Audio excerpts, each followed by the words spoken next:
Okay, this is my third module, and I'm doing it on logistic regression. I'm going to start by going over some of the theoretical concepts behind logistic regression, and then I'm going to interpret three separate outputs, followed by a brief summary closing, and then I'm finished. So, logistic regression, to start, what is it? It's a generalized linear model that uses one or more independent variables to predict a binary dependent variable. And this is pretty important because due to the binary dependent variable, it violates a lot of the ordinary least squares assumptions that are used for regular regression, such as homoscedasticity, linearity, and normality of errors. Over here are the plots that I'm going to just go over very briefly because we've discussed in previous modules. You could see here those violations sort of appear visually. You can see once again that you want the red line, of course, right here at the zero, the residuals to be evenly or equally distributed around it, and they're obviously not. That pattern is consistent across all of your plots. You can see all that there, and it's the same for all three models that I'm going to interpret today, because they're all based upon a logit model with a dependent variable that is binary.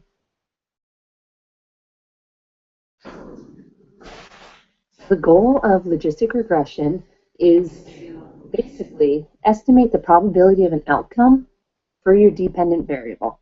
And so it's very concerned with probabilities. Right here, I have a little slide that goes compliments of William Cade of Coastal Carolina University. He has a pretty good website that explains the transformation that occurs in logistic regression. We are once again interested with predicting the probability of an outcome for your dependent variable. And probability is just the likelihood that something will happen. And its values range from 0 to 1, and that's the problem. That's the problem for ordinary least squares regression. So what you want to do is first change probability into an odds ratio, which is all done on R for you.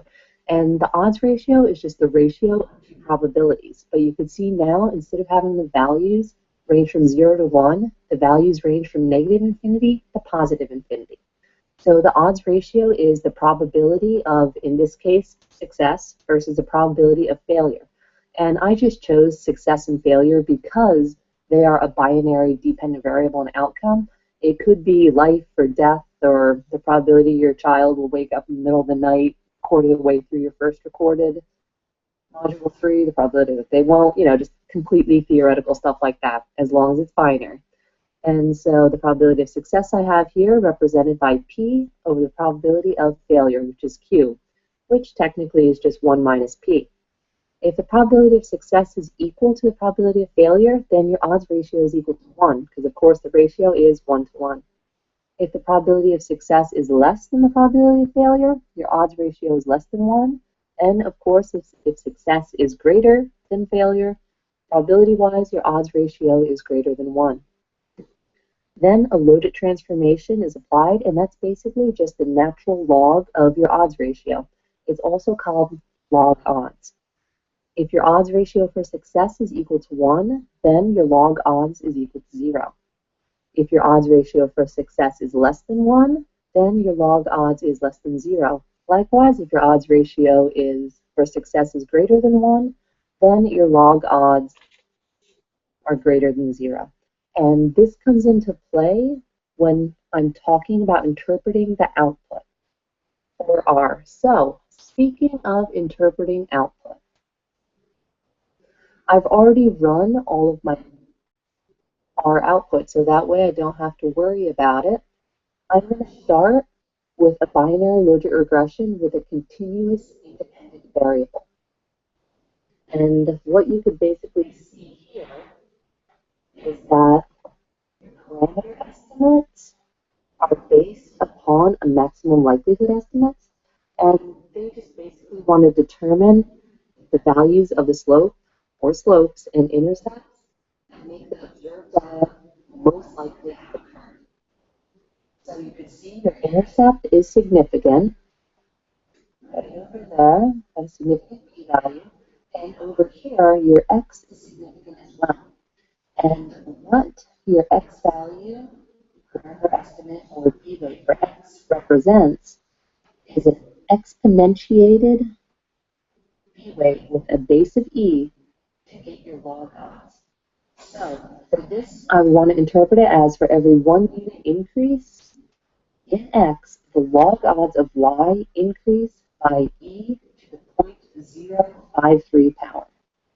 And down here, you could see that e to the 0.053 power.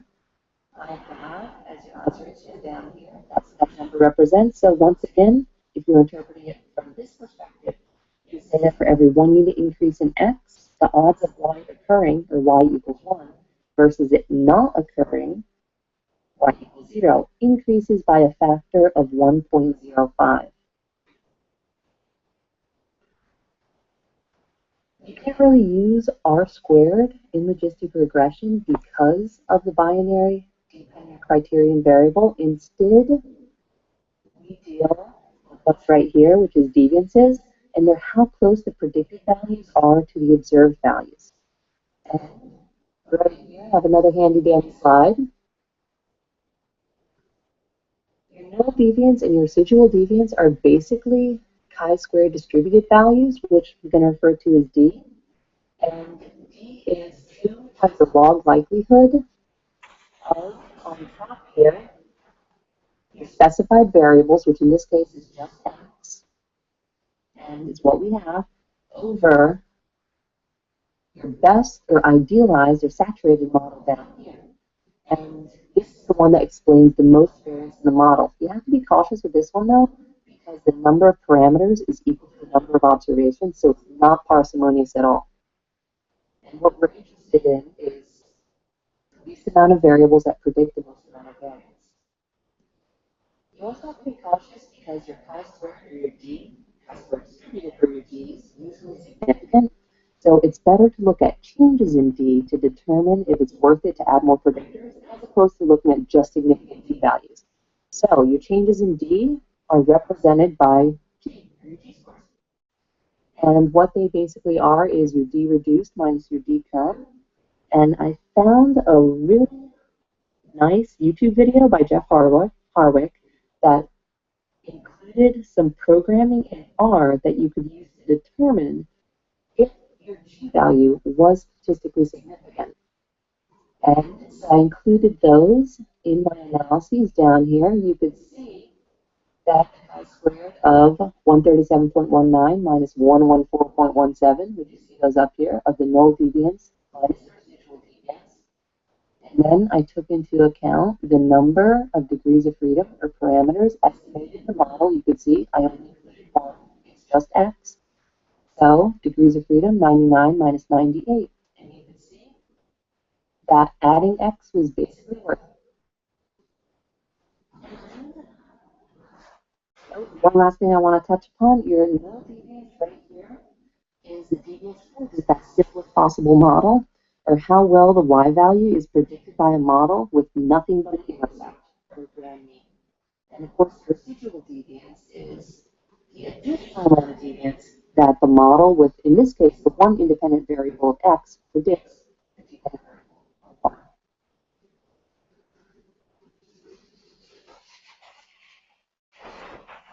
Okay, so next I'm going to talk about a model with 2 continuous independent variables and, of course, the one binary dependent variable.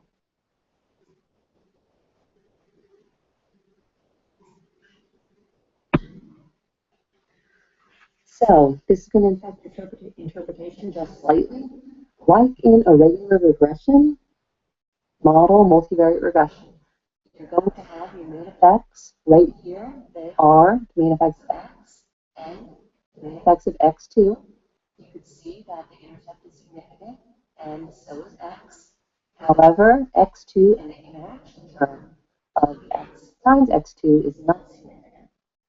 So if I were to interpret, say, x, I'd say for every 1 unit increase in x, the log odds of y increase by e to the 0.0 raised to the 0.058 power, holding all other variables constant. So just like I interpreted the odds ratios down here, same thing applies.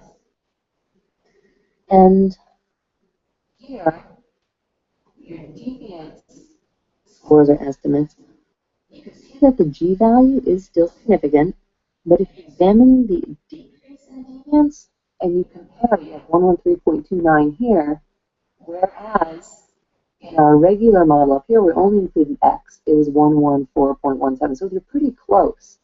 And between that and the non-significant X2 here, that leads me to believe that adding X2 into this model doesn't really do much for it.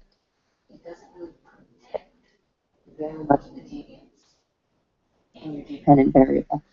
So that's something that you definitely want to consider. You might want to do additional analysis to see if you would want to even include X2 or the interaction term in the model.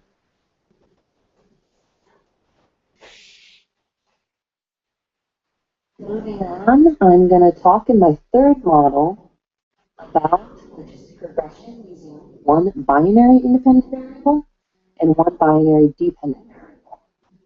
You'll see here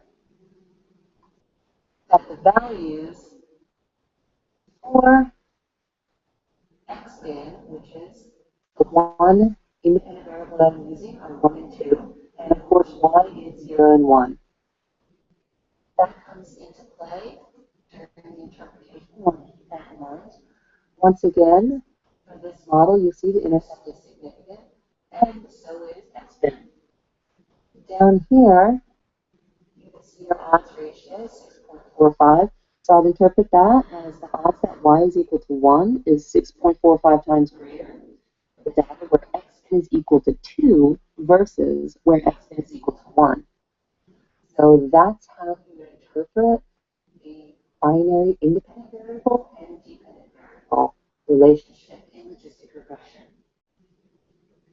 In closing, if you'd like me to go over anything more or anything else, feel free to ask me. I hope you have a good summer. I'll undoubtedly be seeing you around. You were a wonderful Patrick substitute, and thank you for all of your help. Have a nice summer. Bye.